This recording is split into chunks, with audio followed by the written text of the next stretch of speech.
السلام علیکم ورحمۃ اللہ وبرکاتہ۔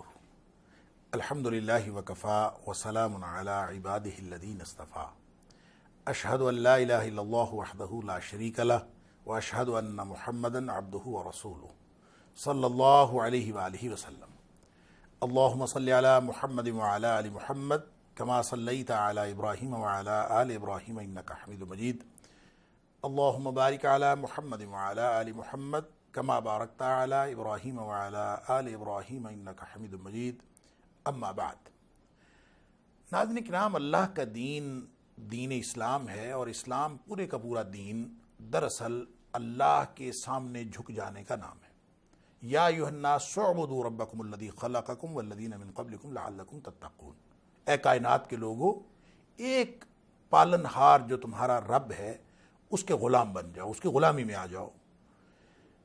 کیوں غلامی میں آ جاؤ؟ اس لیے کہ وہ تمہارا خالق بھی ہے، وہ صرف تمہارا پالن ہار نہیں ہے، تمہارا خالق بھی ہے۔ خالق کا حق ہے اور مخلوق کا فرض ہے کہ وہ اس کی بندگی اور اس کی غلامی کرے۔ والذین من قبلکم، تم سے پہلے لوگوں کا خالق بھی وہی ہے، اور جب یہ تم کرو گے لعلکم تتقون، تو تم اس دائرے میں داخل ہو جاؤ گے جو کامیاب لوگوں کا دائرہ ہے، متقین کا، یعنی اللہ کی ناراضگی سے بچنے والے بن جاؤ گے اور اللہ کی رضامندی حاصل کرنے والے بن جاؤ گے۔ ناظرین کرام، دراصل اللہ کریم نے پورے کا پورا دین جو ہمیں دیا ہے وہ اپنی ناراضگی سے بچنے کا اور اپنی خوشنودی حاصل کرنے کا ایک طریقہ بتایا ہے، اسی کا نام اسلام ہے۔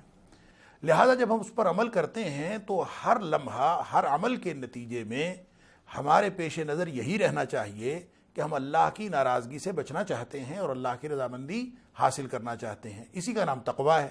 لہذا پوری زندگی اور زندگی کا کوئی عمل بھی، کوئی ایک عمل بھی ایسا نہیں ہے جو تقوی سے خالی ہو۔ اگر تقوی سے خالی ہوگا یعنی اس کا مقصد اللہ کی ناراضگی سے بچنا نہیں ہوگا اور اللہ کی رضامندی حاصل کرنا نہیں ہوگا، تو اس کا مطلب یہ ہوگا کہ وہ عمل اللہ کے لیے نہیں ہے، وہ تو کسی اور مقصد کے لیے ہے۔ یہی وجہ ہے کہ قرآن میں کم و بیش 500 بار تقوی کا حکم آیا ہے، اور تقوی کے پیچھے سپرٹ کیا ہے؟ سپرٹ یہ ہے کہ میں جو بھی کام کروں اللہ کی ناراضگی سے بچنے کے لیے اور اللہ کی رضامندی حاصل کرنے کے لیے کروں۔ اب ہم نے اسی پورے دین کو 2 حصوں میں تقسیم کر دیا ہے۔ کچھ کام ایسے ہیں جن کو ہم کہتے ہیں یہ حقوق اللہ ہیں، کچھ کام ایسے ہیں جن کو ہم کہتے ہیں یہ حقوق العباد ہیں، یعنی اللہ کے حق اور بندوں کے حق، اللہ کے بندوں کے حق۔ اللہ کے حق کیا ہیں؟ مثلا ہم نماز پڑھتے ہیں، ہم روزہ رکھتے ہیں، ہم زکوٰۃ دیتے ہیں، ہم حج کرتے ہیں اور صدقہ خیرات کرتے ہیں، جو کچھ بھی کرتے ہیں یہ سارے گویا حقوق اللہ ہیں۔ اب ساتھ اللہ کے بندوں کے حقوق ہیں۔ صدقہ خیرات ایک طرف اللہ کا حق بھی ہے، ایک جو اللہ کے دیے ہوئے مال میں سے دینا ہے، پھر لوگوں کا حق بھی ہے۔ وفی اموالہم حق معلوم للسائل والمحروم، کوئی مانگنے والا ہو یا ویسے محتاج ہو، اس کو دینا، وہ آپ کے مال کے اندر اللہ نے حصہ رکھا ہے۔ اب یہ جو حقوق اللہ اور حقوق العباد میں ہم جو فرق کرتے ہیں، اس پر پھر ایک اور کانسیپٹ ذہن میں آتا ہے کہ حقوق اللہ تو اللہ معاف کر دے گا، حقوق العباد معاف نہیں ہونے۔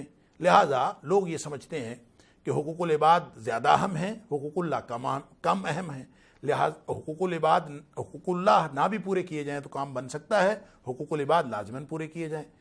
کچھ لوگوں نے کہا کہ نہیں، چونکہ اللہ کائنات کا خالق ہے لہٰذا حقوق اللہ زیادہ اہم ہیں۔ اس اعتبار سے ہم نے دین کو حصوں بخروں میں تقسیم کر دیا، اپنی مرضی کے کام کر لیے۔ کچھ لوگوں نے نمازوں روزوں کو زیادہ اہمیت دے دی، کچھ لوگوں نے خدمت خلق کو زیادہ اہمیت دے دی۔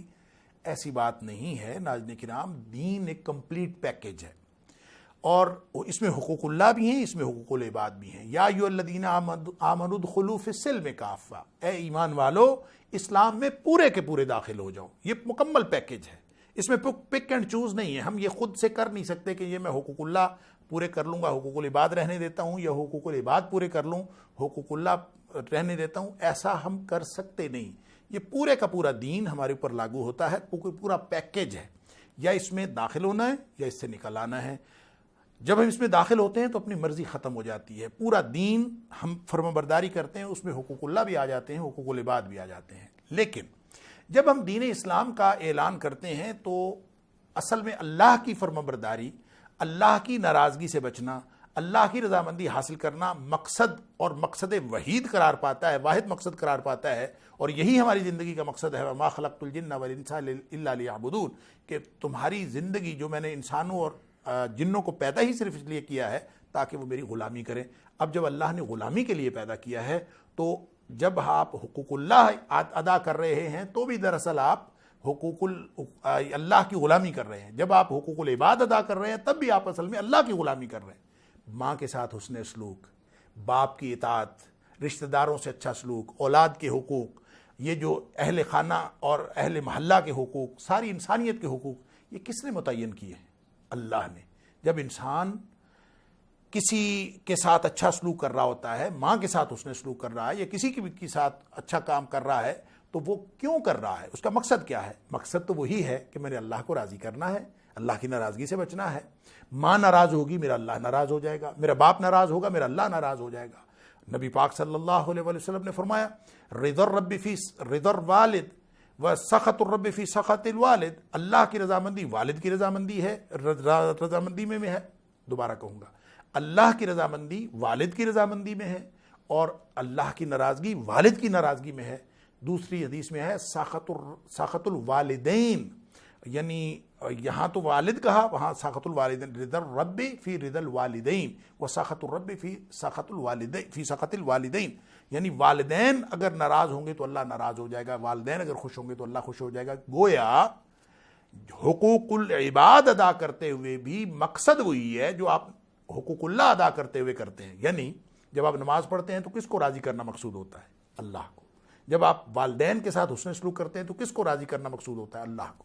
جب آپ رشتہ داروں کے ساتھ حسن سلوک کرتے ہیں تو کس کو راضی کرنا مقصود ہوتا ہے؟ اللہ کو. اللہ کے بندوں کو راضی کرنا مقصود نہیں ہے، اللہ کو راضی کرنا مقصود ہے اللہ کے بندوں کی خدمت کر کے. یوں مانوی طور پر ناظرین کرام حقوق اللہ اور حقوق العباد کے درمیان کوئی فرق باقی نہیں بچتا. حقوق العباد بھی حقوق اللہ بن جاتے ہیں. پورا دین اللہ کا ہے، ان الدین عند اللہ الاسلام. یہ پورے کا پورا دین اللہ کا ہے اور ہمیں اس پورے دین پر عمل کرنا ہے، حقوق العباد بھی حقوق اللہ بھی. جب آپ اپنے والدہ کو راضی کرنے کے لیے زندگی گزار رہے ہوں تو والدہ اگر ناراض رہے تو اس کا مطلب یہ ہے کہ آپ کی زندگی تباہ ہو گئی. آپ رشتہ داروں کو راضی کرنے کے لیے زندگی گزار رہے ہوں، رشتہ دار راضی نہ ہوں تو اس کا مطلب ہے زندگی تباہ ہو گئی. نہیں، میرے اللہ نے ہمارے ذمے کوشش کرنا رکھا ہے. لیس للانسان الا ما سعی وان سعیہ سوف یری، کہ انسان کے ذمے صرف اس بات وہ ہے جس کی کوشش کرتا ہے. کوشش کرنا ہمارے ذمے ہے. آپ والدہ کو خوش کرنے کی کوشش کریں، رشتہ داروں کو خوش کرنے کی کوشش کریں، لیکن مقصد کیا ہے؟ میرا اللہ راضی ہو جائے. لہٰذا والدین راضی ہوں یا نہ ہوں، اگر آپ ان کو راضی کرنے کے لیے صدق دل سے کوشش کر رہے ہیں تو اللہ انشاءاللہ راضی ہے. آپ رشتہ داروں کے ساتھ حسن سلوک کر رہے ہیں، کیوں کر رہے ہیں؟ کہ اللہ راضی ہو جائے. لہٰذا ناظرین کرام آپ دیکھتے ہیں کہ سورہ نساء کی آیت نمبر 36 میں جو حقوق العباد کی جامع آیت ہے اس کا آغاز پتہ ہے کہاں سے ہوتا ہے؟ وَاعْبُدُوا اللَّهَ وَلَا تُشْرِكُوا بِهِ شَيْئًا. اللہ کی بندگی کرو اور اللہ کے ساتھ کسی کو شریک نہ ٹھہراؤ. اس کے بعد سارے حقوق العباد کا ذکر ہے. گویا یہ آیت یہ پکار کے کہہ رہی ہے کہ حقوق اللہ اور حقوق العباد میں ادائیگی کے اعتبار سے عملاً تو فرق ہو سکتا ہے، مانوی طور پر اور مقصدیت کے اعتبار سے کوئی فرق نہیں ہے. ظاہری طور پر ظاہر ہے آپ ایک طرف اللہ کے سامنے سجدہ ریز ہیں، ایک طرف آپ اپنا خدمت کا بازو جھکائے ہوئے ہیں والدین کے سامنے. جیسے قرآن کہتا ہے وَخْفِضْ لَهُمَا جَنَاحَ الذُّلِّ مِنَ الرَّحْمَةِ، اپنے والدین کے سامنے ہمیشہ خدمت کا بازو جھکائے رکھو. سبحان اللہ. لیکن مقصد اس سے بھی اللہ کو راضی کرنا ہے، مقصد اس سے بھی اللہ کو راضی کرنا ہے. اور یوں اللہ تعالیٰ وَاعْبُدُوا اللَّهَ وَلَا تُشْرِكُوا بِهِ شَيْئًا سے آیت شروع کر کے کہ اللہ کی بندگی کرو، اس کے ساتھ کسی کو شریک نہ ٹھہراؤ. وَبِالْوَالِدَيْنِ إِحْسَانًا وَبِذِي الْقُرْبَى وَالْيَتَامَى وَالْمَسَاكِينِ وَابْنِ السَّبِيلِ والجار ذی القربى والجار الجنوب والصاحب بالجنب. جتنے بھی حقوق اللہ تعالیٰ نے فرمایا کہ رشتہ داروں کے اور یتیموں کے، مسکینوں کے، مسافروں کے اور آپ کے رشتہ دار ہمسائے کے اور اجنبی ہمسائے کے، یہ جتنے بھی حقوق ہیں یہ سارے کے سارے اللہ کی بندگی کے ذیل میں ہیں. گویا انسان اگر حقوق العباد ادا کر رہا ہو اور مقصد یہ ہو کہ میرا اللہ راضی ہو جائے تو یہی وہ سپرٹ ہے اور یہی وہ جذبہ ہے جو دراصل اللہ کو ہم سے مقصود ہے. اور اس اعتبار سے دونوں میں مانوی طور پر کوئی فرق نہیں رہتا. حقوق اللہ بھی ہمیں ادا کرنے ہیں، حقوق العباد بھی ہمیں ادا کرنے ہیں. مقصد دونوں سے اپنے اللہ کو راضی کرنا ہے، اس کی ناراضگی سے بچنا ہے. جب وہ راضی ہو گیا تو انشاءاللہ دنیا بھی بن گئی، آخرت بھی بن جائے گی. اللہ تعالیٰ مجھے اور آپ کو، ہم سب کو دین پر، پورے کے پورے دین پر پورا عمل کرنے کی توفیق عطا فرمائے. وآخر دعوانا الحمدللہ رب العالمین.